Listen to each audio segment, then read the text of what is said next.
तो सभी दोस्तों का बहुत बहुत स्वागत है। आगे हमारा टॉपिक स्टार्ट हो रहा है मर्दा। राजस्थान ज्योग्राफी का सबसे बेस्ट टॉपिक मर्दा सॉइल, जिसे अपने इंग्लिश के अंदर सॉइल कहते हैं। वैसे तो इंग्लिश नहीं आती है ज़्यादा, लेकिन लिखी हुई तो बोल देते हैं। चलिए, अब इस शब्द की उत्पत्ति दोस्तों, मेरा मकसद है कि पूरी की पूरी चीज़ बताई जाए तो दोस्तों आपकी आरएस लेवल की, ठीक है, आपको बार बार बेसिक के कहीं झंझट में मत फंसना पड़े।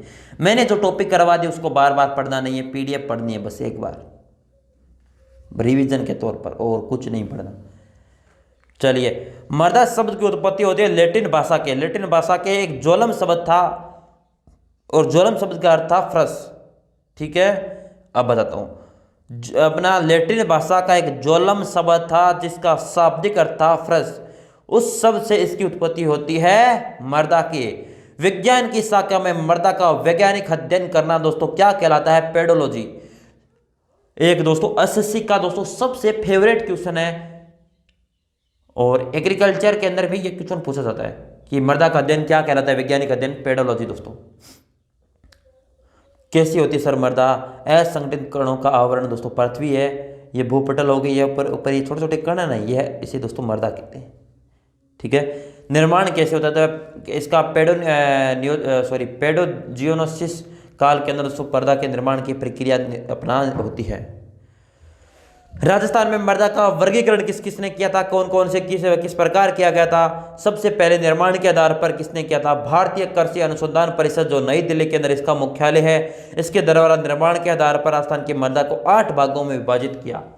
सर क्या 8 भागों में? नाम याद करने की कोई जरूरी नहीं है, आपको बस इतना याद होना चाहिए कितने भागों में। RSIS दोस्तों स्टूडेंट तैयारी करें वो तो कर सकते हैं, लेकिन दोस्तों हमें याद करने की जरूरत नहीं है। ठीक है, आपको बस 8 नाम एक बार पढ़ लेना, अगर बाई चांस आपको एग्जाम में दे ही दे तो बस ठीक है, अन्यथा 8 ही होनी चाहिए। 8 क्रम आपको याद होने चाहिए कि 8 है। 8 भागों के अंदर निर्माण के आधार पर बांटा गया है भारतीय कृषि अनुसंधान ने। कौन कौन सी? जलोढ़ मृदा, काली मृदा, रेतीली बलुई मिट्टी, लाल मृदा, लाल पीली मृदा, लवणीय मृदा, लेटराइट मृदा, पिट मृदा। सर ये कहाँ कहाँ पर कौन सी पाई जाती है? तो दोस्तों चर्चा करेंगे। हमारा उद्देश्य है कि कोई भी दोस्तों स्टूडेंट का कोई भी चीज़ नहीं छोड़नी चाहिए। सबसे पहले जलोढ़ मृदा, जो इंपॉर्टेंट मृदा है ना दोस्तों वही करेंगे। ठीक है, जलोढ़ मृदा या दोस्तों इसे दोमट मृदा या कांपा मृदा के नाम से भी जाना जाता है। इसका निर्माण कैसे होता है? सबसे पहले तो इसका नदी द्वारा लाई गई मृदा या अवसाद या जमाव के निक्षेपण से, क्योंकि यह घग्गर प्रदेश वाला क्षेत्र है दोस्तों, यहाँ पर घग्गर नदी अपने बहती है, इसके कारण दोस्तों यहाँ पर अपनी मिट्टी है वो पीछे से आती है दोस्तों, यहाँ पर जमा हो जाता है, उसे जलोढ़ मृदा कहते हैं। ये अपने गंगानगर हनुमानगढ़ में दोस्तों पाई जाती है।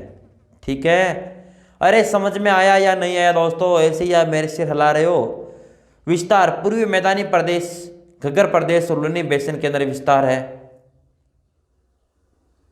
सर्वाधिक उपजाऊ मृदा है जो अपनी नाइट्रोजन ह्यूमस की कमी होती है इसके अंदर, और तीव्र नाइट्रोजन स्तरीकरण होता है। और ये अन्य क्षेत्र में कहाँ पाई जाती है सर? एक मिनट। हाँ, ये अन्य क्षेत्र में कहाँ पाई जाती है? जयपुर है, दौसा है, भरतपुर है, टोंक है, सवाईमाधोपुर हो गया, करौली हो गया, धौलपुर हो गया, और कौन सा? डूंगरपुर, प्रतापगढ़, बांसवाड़ा। ठीक है, इन जिलों के अंदर दोस्तों भी इस जलोढ़ मृदा, क्योंकि दोस्तों अब मैं बताता हूँ यहाँ पर क्यों पाई जाती है दोस्तों। तो देखिए, ये तो अपनी कौन सी चंबल बेसिन वाला क्षेत्र है, चंबल नदी यहाँ से गुजरती है ना, सवाईमाधोपुर ये वाला क्षेत्र, बांसवाड़ा तो नहीं गुजरती। ठीक है, यहाँ पर चंबल नदी गुजरेगी तो दोस्तों अपने साथ मिट्टी लेकर आएगी या नहीं लेकर आएगी, और ये चंबल बेसिन वाला क्षेत्र है ये, तो इस कारण यहाँ पर मिट्टी का जमाव हो जाएगा, और जमाव के अंदर दोस्तों निर्माण ऐसे ही होता है, नदियों द्वारा लाई गई मृदा या अवसाद के जमाव के कारण दोस्तों यहाँ पर जलोढ़ मृदा का निर्माण होता है। तो यहाँ पर जलोढ़ मृदा होगी। तो सर यहाँ पर डूंगरपुर, प्रतापगढ़, बांसवाड़ा क्यों? क्योंकि ये माही बेसिन का क्षेत्र है, इस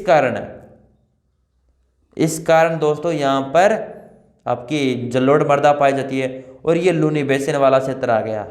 ठीक है, अब सर हमारे लिए एग्जाम में कौन से क्वेश्चन बनेंगे?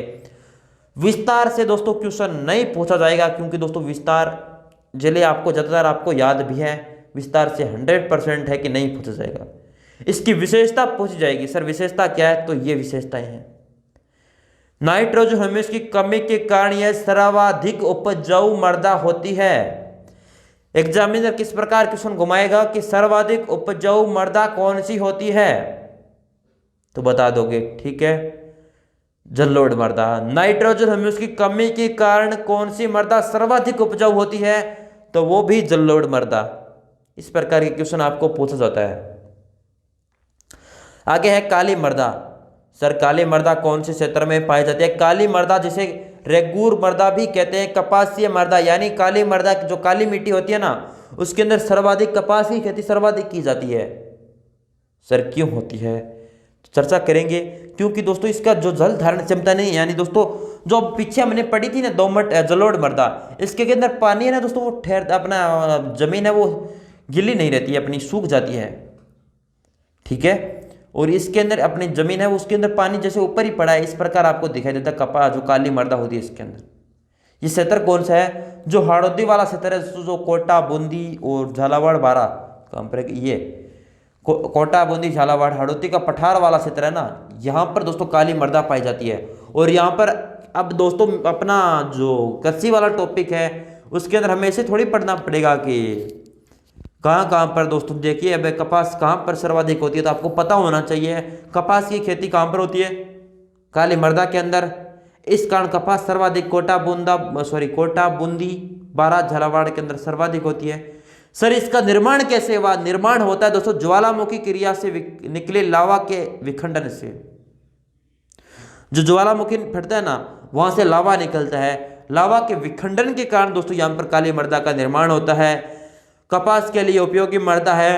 विशेषता, ये 3 विशेषताएं: जल धारण क्षमता सर्वाधिक है, कपास के लिए उपयोगी है, लोहे तथा एल्यूमिनियम के लिए अपना टिटेनोफेरस मैग्नेटाइट यौगिक पाया जाता है इसके अंदर, ये विशेषताएं होगी। आगे रेतीली बलुई मिट्टी कहां कहां पर पाई जाती है, जिसे बालू रेत भी कहते हैं। इसका निर्माण दोस्तों, इसके अवशेष मिलते हैं 33 सागर के अवशेष के रूप में। सर 33 सागर कैसे? क्योंकि दोस्तों जो पश्चिमी राजस्थान है दोस्तों, इसका दोस्तों अपने यहाँ पर पहले माना जाता है कि यहाँ पर एक बहुत बड़ा महासागर था अपने पश्चिमी राजस्थान, जो अपने बीकानेर, जैसलमेर, अपना गंगानगर, हनुमानगढ़, चूरू, जोधपुर, पाली, बांसवाड़ा, नागौर, जालोर, सीकर, झुंझुनू वाला क्षेत्र है ना, ये पश्चिमी मरुस्थल वाला दोस्तों यहाँ पर एक बहुत बड़ा महासागर था।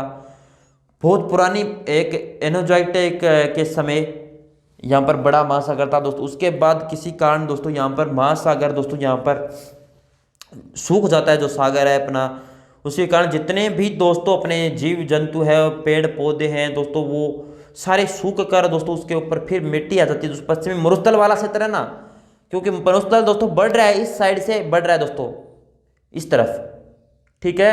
इसके कारण मरुस्थल है दोस्तों, मरुस्थली जो रेतीली मिट्टी है दोस्तों वहां पर आ जाती है, ऊपर आके जमा हो जाता है। फिर दोस्तों यहाँ पर सर्वाधिक दोस्तों, क्योंकि अब आपने तेल कहाँ पर निकलता है? बाड़मेर, क्योंकि दोस्तों ये अपने पश्चिम मरुस्थल के अंदर ही है सर्वाधिक तेल।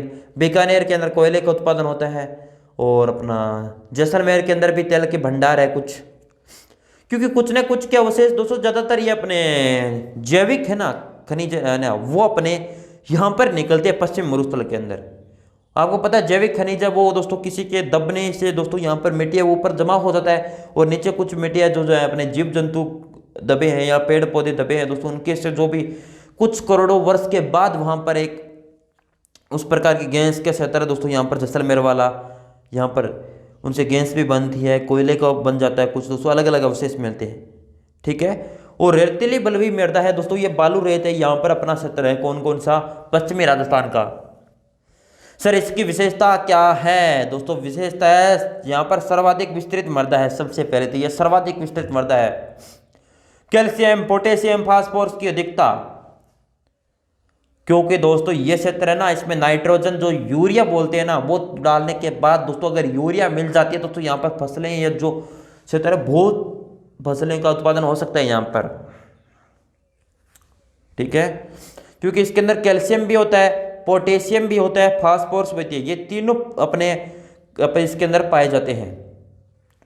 और जल धारण क्षमता कितनी होती है? न्यूनतम ना तो एकदम कम ही, यानी दोस्तों अगर इसके अंदर पानी ऊपर गिराओगे तो पानी 1 सेकंड के अंदर ही नीचे चला जाएगा दोस्तों, इतनी जल धारण क्षमता एकदम ही कम है दोस्तों इसकी, यानी जल धारण नहीं रख सकती ये मृदा। सर क्षेत्र कौन कौन सा है? ऊपर से चलो, गंगानगर, हनुमानगढ़, झुंझुनू, चूरू, सीकर, नागौर, पाली, अपना जोधपुर, बांसवाड़ा, जालोर, जैसलमेर, बीकानेर, यानी विस्तार है वो पश्चिमी राजस्थान पूर्णतः है। ठीक है, समझ में आ चुका है पूरी चीजें। सर लाल मर्दा कहां पर पाई जाती है? लाल मर्दा दोस्तों वो पाई जाती है अपने उदयपुर हो गया, डूंगरपुर, राजसमंद, चित्तौड़गढ़, प्रतापगढ़ और भीलवाड़ा, इन जिलों के अंदर 6 जिले। सर इसकी विशेषता क्या है? विशेषता है लाल मर्दा के लाल रंग दोस्तों लोहा ऑक्साइड के कारण इसका होता है दोस्तों। एक बार दोस्तों अपना कौन सा एसटीसी का एग्जाम था दोस्तों 2016 का या 15 का, इसके अंदर भी क्वेश्चन आ चुका है ये कि लाल मर्दा का रंग लाल क्यों होता है? लोहे ऑक्साइड के कारण होता है लाल मर्दा का लाल रंग। मक्का के लिए उपयोगी, क्योंकि दोस्तों मक्का का उत्पादन सर्वाधिक इस क्षेत्र के अंदर ही होता है। ह्यूमस नाइट्रोजन की सर्वाधिक अधिकता, यहां पर ह्यूमस और नाइट्रोजन की सर्वाधिक अधिकता है। सर लाल मर्दा का निर्माण कैसे हुआ? पर्वतों के ऊपरी की परत के जो अपक्षरण है उसके कारण। यहां पर पर्वत ही है क्योंकि अरावली यहीं से गुजरती है। ठीक है, तो यहां पर दोस्तों जो पर्वत है ना उनका ऊपरी जो सतह पर अपनी जमीन होती है ना उनसे निर्माण होता है। इसे पर्वतीय मर्दा के नाम से भी जाना जाता है। चलिए अब है लाल पीली मर्दा जिसे भूरी मर्दा भी कहते हैं। मोटे अनाज ज्वार के लिए प्रसिद्ध है ये मर्दा, और अजमेर मुख्यतः मोटे अजवार के लिए सबसे ज़्यादा ज्वार उत्पादन जिला है अजमेर, और इसका विस्तार है अजमेर, भीलवाड़ा, टोंक, सवाई माधोपुर। विस्तार बनास बेसिन का आसपास का क्षेत्र है। देखिए बनास बेसिन यहाँ से गुजरती है, विस्तार ये हो गया। निर्माण होता है ग्रेनाइट, नीस और चट्टानों के अपरदन से। लवणीय मर्दा, इसे क्षारीय मर्दा भी कहते हैं और लवणीय मर्दा भी कहते हैं। इसे रेहेग भी कहते हैं, उत्सर भी कहते हैं, कल्लर भी कहते हैं, चौपेन भी कहते हैं। ये सर्वाधिक अनुपजाऊ, सर इसे सर्वाधिक अनुपजाऊ क्यों कहते हैं बताएंगे दोस्तों। ये क्षेत्र कौन सा जगह? पश्चिमी राजस्थान वाला। विस्तार कहां पर है इसका? पश्चिमी राजस्थान। क्योंकि दोस्तों ये खारे पानी का, दोस्तों मैंने अभी थोड़ी देर पहले बता रहा था यहां पर दोस्तों महासागर था, वो मीठा महासागर नहीं था, खारे पानी का महासागर था। इसी कारण दोस्तों खारे पानी की झीलें के आसपास क्षेत्र या चट्टानी लवण की सेम की समस्या सर्वाधिक है। सेम की समस्या के लिए दोस्तों अपना जो गंगानगर हनुमानगढ़ वाला क्षेत्र है ये सेम की समस्या के लिए सर्वाधिक है ये समस्या यहां पर। इसके कारण दोस्तों यहां पर जो सपेते होते हैं ना उनका जो उगाने का कार्य किया जाता है अपना हनुमानगढ़ और गंगानगर वाले क्षेत्र के अंदर। सपेते किसी ने देखे क्या? कोई नहीं देखा है तो दोस्तों जो अपनी नहर होती है ना उसके आसपास देख सकते हो आप। ये सर्वाधिक पानी के दोस्तों जो खारा पानी है उसको खींचने का कार्य करते हैं। एकमात्र दोस्तों उपाय जो सपेता होता है ना वो जो खारे पानी जमीन के अंदर होता है वो खींचता है। जो पश्चिमी राजस्थान है दोस्तों इसके अंदर है ये अपने लवणीय मर्दा है। निर्माण होता है मर्दा में लवणों की मिलने से, मर्दा में खारे पानी की नमकीन मिलने से, चट्टानी लवणों से इसका निर्माण होता है। ठीक है, वही जिले गंगानगर, हनुमानगढ़ और सॉरी दोस्तों सीकर, झुंझुनू, चूरू, जोधपुर हो गया, पाली हो गया, जालोर हो गया और जैसलमेर हो गया, बाड़मेर, बीकानेर, यही जिले। लेटेराइट मर्दा उच्च तापमान एवं उच्च वर्षा वाले क्षेत्र में आकस्मिक जलवायु परिवर्तन के कारण लेटेराइट मर्दा भी पाई जाती है। और पिट मर्दा दलदली क्षेत्र में मर्दा जैविक पदार्थों से मिलने से इसका उत्पादन होता है। मर्दा का वैज्ञानिक वर्गीकरण 5 प्रकार से किया गया है दोस्तों। वो तो था दोस्तों किस प्रकार, वो किस प्रकार वर्गीकरण का था एक बार बताता हूं, 1 मिनट पीछे चलेंगे, पीछे वो तो था दोस्तों अपने भारतीय कृषि अनुसंधान केंद्र के अनुसार। और ये वर्गीकरण आगे है दोस्तों वैज्ञानिक वर्गीकरण जो 1975 के अंदर दोस्तों किया जाता है। मृदा सर्वेक्षण विभाग काम पर है, जल्दी से बताएंगे। मृदा सर्वेक्षण अभियान जो विभाग है वो यूएसए अमेरिका वृहद मृदा वर्गीकरण योजना के तहत किया गया था। कौन कौन से? एंटीसोल, एरिडोसोल, इंसेप्टिसोल, एल्फिसोल, वर्टिसोल, 5 भागों के अंदर वर्गीकरण किया था। एक जामिंदर का फेवरेट क्वेश्चन है कि एरिडोसोल या एंटीसोल मृदा कहां पर पाई जाती है, ये देखो। ठीक है, पश्चिमी राजस्थान रेतीली बलुई मृदा वाला क्षेत्र है ना, यहां पर एरिडोसोल मृदा पाई जाती है। ये पश्चिमी राजस्थान, ये सारे जिले 12-13 जिले हैं ना, ये सारे जिलों के अंदर दोस्तों एरिडोसोल मृदा पाई जाती है। इनसेप्टिसोल यानी अरावली पर्वतीय प्रदेश वाला क्षेत्र है, वहां पर दोस्तों इनसेप्टिसोल या लाल मृदा वाला क्षेत्र है, इनसेप्टिसोल वहां पर पाई जाती है। और एल्पिसोल जो जलोढ़ मृदा वाला क्षेत्र है, हमने पढ़ा था ना सबसे पहले जलोढ़ मृदा वाला क्षेत्र है, ये एल्पिसोल यहां पर पाई जाती है। और वर्टिसोल काली मृदा दोस्तों यहां पर पाई जाती है, हड़ौती का पठार हमने पढ़ा था दोस्तों, काली मृदा यहां पर कपास खेती सबसे ज्यादा होती है। एग्जाम में क्वेश्चन दे सकता है कि सर्वाधिक अपने कपासीय मृदा के लिए सर्वाधिक उपजाऊ मृदा कौन सी है? एल्पिसोल, एनसेप्टिसोल, एरिडोसोल, वर्टिसोल।